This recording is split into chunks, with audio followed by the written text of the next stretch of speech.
you are telling and what you are teaching is completely different from whatever rest of the people have been saying. Throughout the world जो हम सुन रहे हैं, there have been books जो कहती है बस आपका एक थॉट पूरा चेंज कर सकता है, you can change your destiny, you have the control over your entire destiny, man is the only person जो कंट्रोल कर सकता है, वरना हम ह्यूमंस नहीं है. And you are saying something which is something which is very different from rest of the teachings. देखिए, वो जो लोग सोचते हैं कि हम सब बदल डालेंगे, ये टोटली स्टूपिड है, ये बिल्कुल ही फ्यूटाइल आइडिया है. बदलाव घटता है, जब बदलाव घटने की वेव पैदा हो जाती तो बदलाव घटता है. और उस बदलाव में अगर उसको डेस्टिनी का हिस्सा कहें तो यह है कि उसमें बहुत सारी टोटलिटी इन्वॉल्व होती है. टोटलिटी, उसी को गॉड भी कहते हैं, कॉस्मिक विल भी कहते हैं. अब क्या होता है, मान लो जैसे कि मैंने तमाम बार उदाहरण दिया, विज्ञान के आविष्कार ही क्यों ना हो, क्यों किसी के अंदर ये ख्याल आता है कि हम ये वाली चीज़ करें. और फिर उदाहरण में भी तुम देखो, कई सारे इतने खूबसूरत उदाहरण हैं जिसको मैंने कई बार बताया भी है, और मैं जब पढ़ता रहता हूँ तभी मुझे बड़ी हैरानी होती है. जो हमारे डेली यूज के ऐसे तमाम साइंटिफिक इन्वेंशन है जिन्होंने ज़िंदगी बदल दी, वो एक्सीडेंटल.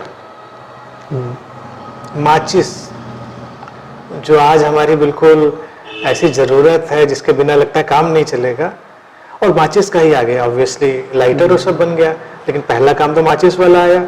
और आज भी जो काम माचिस से होते हैं लाइटर से नहीं होते हैं. माचिस कहते हैं बिल्कुल एक्सीडेंटली आविष्कार हुई. जो उस पर काम कर रहा था तो वो कुछ केमिकल पे एक्सपेरिमेंट कर रहा था, तो कोई मसाला जो था वो इधर उधर जो उसने रखा था वो मिल के एक लकड़ी वहाँ रखी थी उसमें चिपक गया. तो उसको उसने उठाया और छुड़ाने के लिए कि ये मसाला लग गया, वो कर कोई और चीज़ रहा था. मसाला छुड़ाने के लिए उसने किसी सरफेस पे उसको रगड़ा.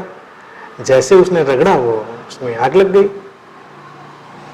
बस एकदम वो हैरानी हुई. तब उसने देखा कि कौन सा मसाला रखा था यहाँ पे, जो मतलब केमिकल थे जो मिल गए. फिर उसने प्रॉपर थोड़ा और दिमाग लगाया तो उसने वो सरफेस भी क्रिएट करी, और दोनों के इग्नाइट होने से वो माचिस बन गई.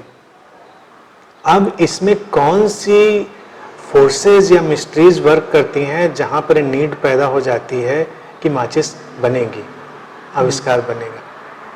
मेरा कहना है कि ऐसा नहीं कोई बैठ के हमारी जैसे डेस्टिनी लिखता है. आमतौर से जो ले मैन की लैंग्वेज होती है कि भगवान बैठ के सब तय कर रहे हैं, नहीं, भगवान तो पूरी टोटलिटी है, समग्रता है. जब आग की इतनी ज़रूरत बन गई, तमाम बॉडी माइंड के अंदर एक नीड हो रही है कि कुछ चाहिए हमको, कुछ ऐसी चीज़, तो जो सबसे रिसेप्टिव बॉडी माइंड होगा वहाँ तक वो वेव उठ के पहुँचेगी और कुछ होगा मिस्टीरियस फंक्शनिंग जहाँ पर उसको धक्का मिलेगा और वो चीज़ हो जाएगी, आविष्कार हो जाएगा उस चीज़ का. जितने भी इन्वेंशन ऐसे हुए हैं तुम देखो डेली यूज के, उसमें से करीब करीब तो सारे ही एक्सीडेंटल जैसे ही हैं. एक्सरे मशीन एक्सीडेंटल बन गई, सिलाई मशीन एक्सीडेंटल बन गई, जो आज हमारी पूरी दुनिया को जो बदल के जिन चीज़ों ने रख दिया है, तमाम दवाइयाँ. अब कोई सोचे क्या उस विचार ने बदला, लेकिन विचार तो वो नहीं लाया था, विचार तो फ्रॉम अदर साइड जंप किया उसके अंदर. तो मेरा कहना है कि टोटलिटी ही डेस्टिनी बना देती है. तो इंसान जो सोचता है कि मैं ये विचार करूंगा और सब चीज़ बदल दूंगा, हाँ, कभी कभी कोई विचार समाज को बदलता है.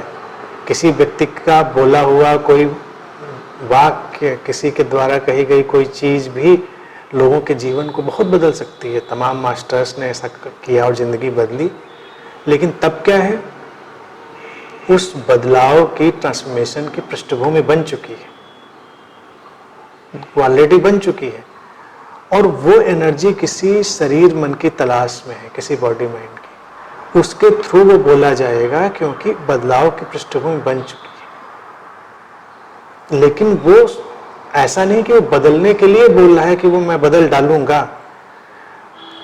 तमाम क्रांतियां होती हैं, तुम देखो लिटरेरी वे में, स्पिरिचुअल वे में लोग आइडियाज़ लिखने की कोशिश करते हैं और तमाम बड़े बड़े आइडिया धूल खाते पड़े रह जाते हैं। तमाम ऐसी किताबें जिनमें बड़े अच्छे ख्याल और कंसेप्ट होते हैं, वो छपती भी हैं और लाइब्रेरी तक नहीं पहुंच पाती, पहुंच जाती हैं तो वहीं बंद होकर रह जाती हैं। कभी कोई ऐसा ख्याल एकदम से चल निकलता है और लोगों की ज़िंदगी बदल जाती है। तो वहाँ पर क्या है कि वो उस टोटल विल का पार्ट बन गया, वो बॉडी माइंड। उसने कॉन्शियसली ऐसा नहीं सोचा था कि मैं बदलूंगा। अक्सर लोग देखा गया है कि ये सोच लेकर चलते हैं कि मैं बदल डालूंगा पूरी दुनिया, लेकिन जैसे जैसे उम्र बढ़ती है, जैसे जैसे वक्त गुजरता है, तो ठंडा पड़ने लगता है उनका जोश।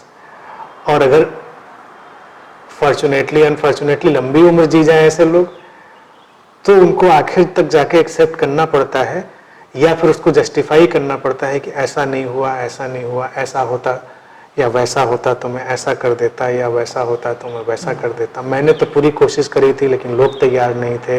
यानी कि हुआ नहीं तुमसे, और अगर होने की पृष्ठभूमि थी तो हुआ, हो जाएगा। तो यूं नहीं है कि विचार करके तुम बदलोगे। तुम्हारे अंदर उसकी रिक्वायरमेंट अगर पैदा होगी तो तुम्हारे अंदर वो विचार भी घटेगा। और अगर वो रिक्वायरमेंट नहीं है तुम्हारे अंदर या उस टोटलिटी के अंदर, तो विचार भी नहीं घटेगा।